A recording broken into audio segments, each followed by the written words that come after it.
Hey, what's up guys? Garden here, coming to you guys with a brand new video today. Today we are doing a deck profile on my Gold Paladin Garmore deck. So I know a couple of you guys have been waiting for this video, and yep, we finally got around to it. So without further ado, we'll get stuck into the deck and I'll show you guys what I'm playing in this.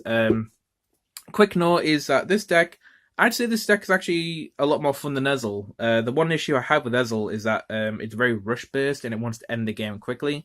This deck kind of wants to go into the long game, so yeah, I find that a little bit more entertaining, and some of the interactions the cards have in here is pretty cool. So without further ado, we have the grade 3s to start with first. So we have the main man himself, Great Silver Wolf Garmore. So Garmore, of course, has the Excel marker, and he has two different skills. So the first skill is that if you have one or less cards in your hand, all of your rear guards cannot be attacked, and they cannot be retired by your opponent's card abilities.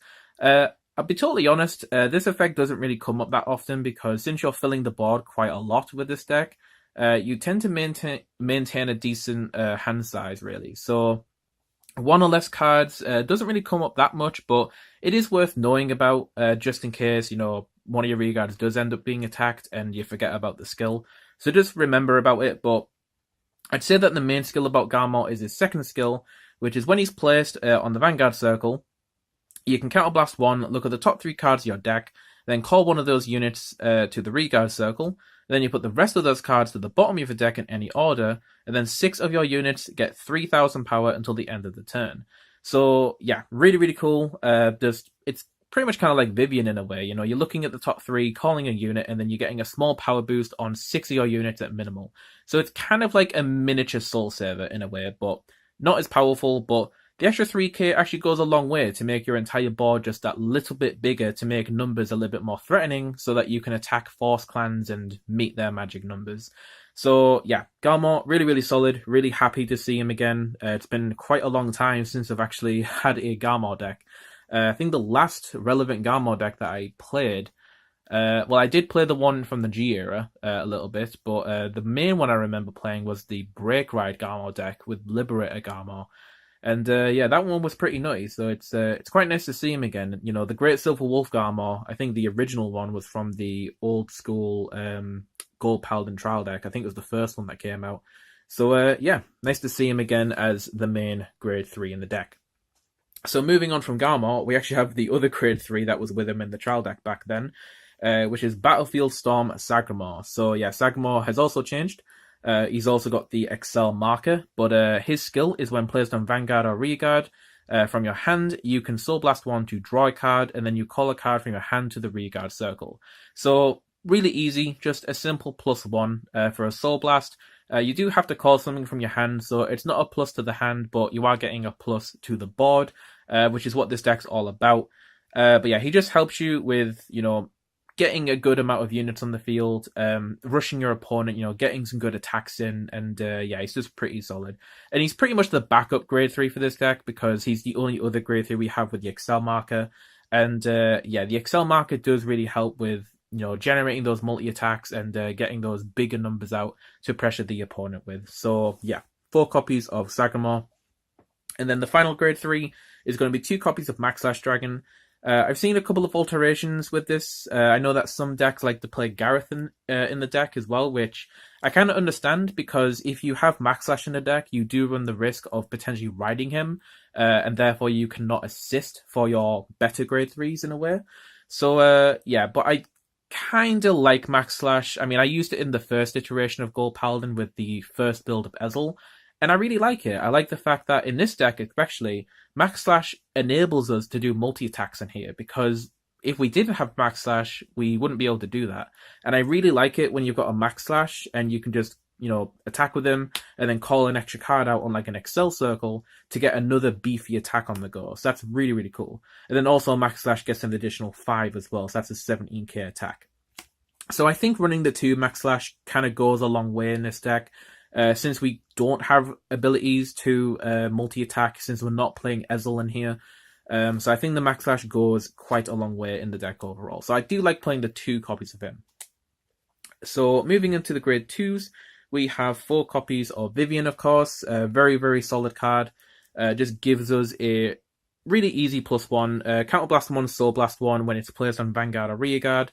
Look at top 3, call a unit to the Rearguard circle, and Vivian gets 3,000 power. Oh yeah, and you put the rest of the cards to the bottom of the deck.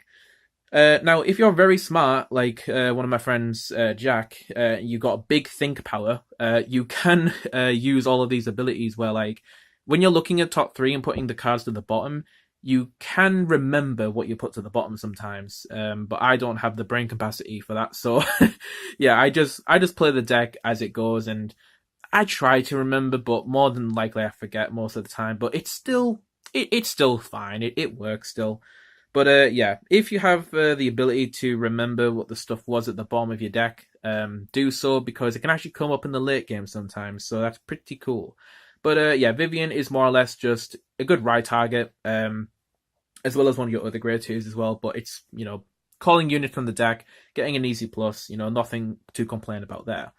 And then we have 4 copies of this guy, which is actually a common. Now, I think this guy's name is Grisanius. Now, I might be wrong, because, God forbid, I have been trying to break this guy's name down so much that I just gave up. So if any of you guys know how to pronounce this guy's name, I'd appreciate it, but I don't know how you're going to tell me through a comment. So yeah, Zelius Knight, let's just say that, shall we? So this guy, what he does is that when a rearguard was called by your card ability during this turn, this unit gets 5,000 power, and it says in brackets includes this unit. So it's a continuous skill, which means it's only going to proc once. It's not going to proc multiple times, of course, because that would be pretty crazy. But yeah, he's going to be 14 pretty much at any point during a turn that you call something from deck. He'll be 14k power, so that's pretty cool, because on an Excel circle, he'll be 24, and that's pretty good numbers to meet for a Force Clan. So that's pretty nice. So we're playing 4 copies of him to have some extra beat sticks, and then the final grade 2 that we're going to play is 3 copies of All Out Knight Athels. So Athels is pretty much like Vivian, except for the Counterblast and Soul Blast cost, he asks for a discard from the hand instead. So yeah, he doesn't gain the power either, but you're looking at top 3, calling a unit, and then yeah, basically building your board up essentially. So if you got something in hand that you don't need, like a trigger, like maybe you got too many triggers, get rid of one of them, try get another unit out into the field to attack with or boost with, and yeah, you're looking good. So 3 copies of Athels. And with that, we're going to move into the grade 1s. So for the grade 1s, we're playing 4 copies of the new grade 1, Bernius, Knight of Fertility Bernius. So what this guy does is he says, whilst on rearguard, when your grade 3 or greater Vanguard is placed, put this unit into your soul, draw a card, and then call a card from your hand to rearguard circle. So the cool thing about this guy is that when you're placing your grade 3, that's when you do the skill. So you can place your Garmore on Vanguard Circle, and then before you've used Garmore's ability, you could put Bernius into the soul, draw a card, call a card, and then maybe you call something like Vivian. And then you can use Vivian's skill, because it was placed from hand, Counterblast 1, Soul Blast 1, look at top 3, call another card. And this could keep going potentially, but you're essentially trying to get more and more units onto the board before Garmore's skill goes off. Because then you'll use Garmore, call another unit from your deck, and then all these different calls that you're doing will give you a good chunk of units to then give the 3,000 power allocation from Garmore. So that's pretty cool. And, Bernius going into the soul as well is pretty useful, because that feeds the soul for things like Vivian and also Sagramore. So that's really, really nice. So yeah, I really like the playstyle of this deck and just how Bernius works with Garmore. It's just so fun and really entertaining to do. And yeah, I think it's just really, really cool.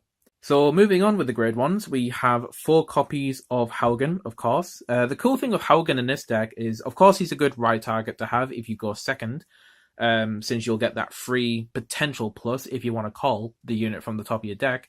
But he's always going to be there on the field, more or less, to give your Vanguard just that on-hit pressure, and having the ability to either call something and then retire the Haugen, or simply just check the top to see what's there. If you see a trigger, might as well just keep it there, because your Vanguard's already attacked, and you're like, alright, I'll just keep that trigger there, and then use it as a defensive trigger on my next turn. So, when the opponent attacks. So, it's pretty solid, and just, Haugen just always seems to be on my board at some point, whether he's just being there to boost things in general, just having that ability to hit with my Vanguard will always pressure my opponent to think about guarding it.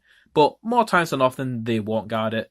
And then it just gives me the chance to manipulate my deck a little bit more. So that's really, really nice. So 4 copies of Haugen. He's back in the deck from the Ezel deck. And then the final grade one is going to be the 4 copies of Dindrain when placed from a skill, Soul Blast 1. And then you can either draw a card or you can countercharge and gain 3000 power.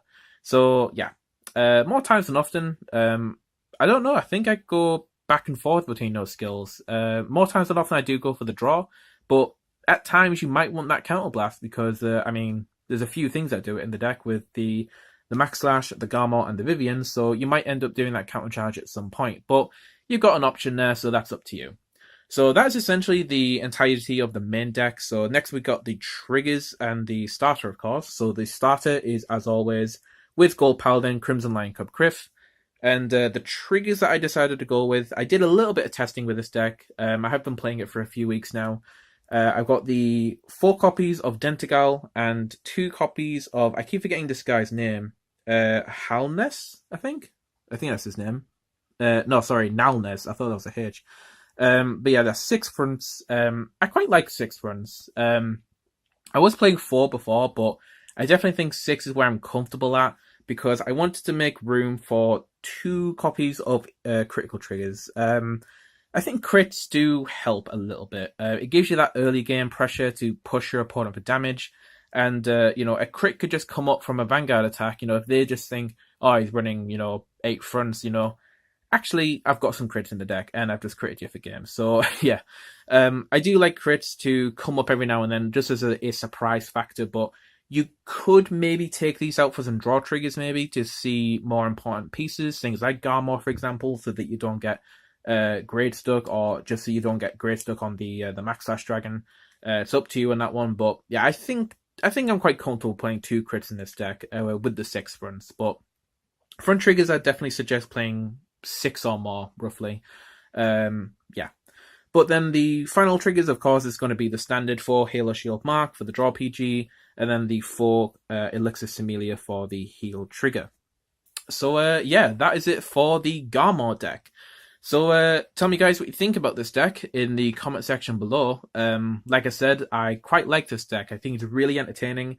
Different to Ezel by a lot, I would say. It's a lot more feeling of the old Gold Paladin, how it like calls stuff from the deck and just feels bored. And I quite like that. I think that's what Gold should be. But it's nice to have different alterations with decks, having different deck builds and different strategies. I think that's the cool thing about the game. And you can just, go with whatever you feel like. But yeah, that is it for the Garmore deck, guys. So thank you guys very much for watching. I hope you guys enjoyed this video. And yeah, until the next one, guys, I hope you guys enjoyed. And like always, take care and have a nice day. See you later, guys.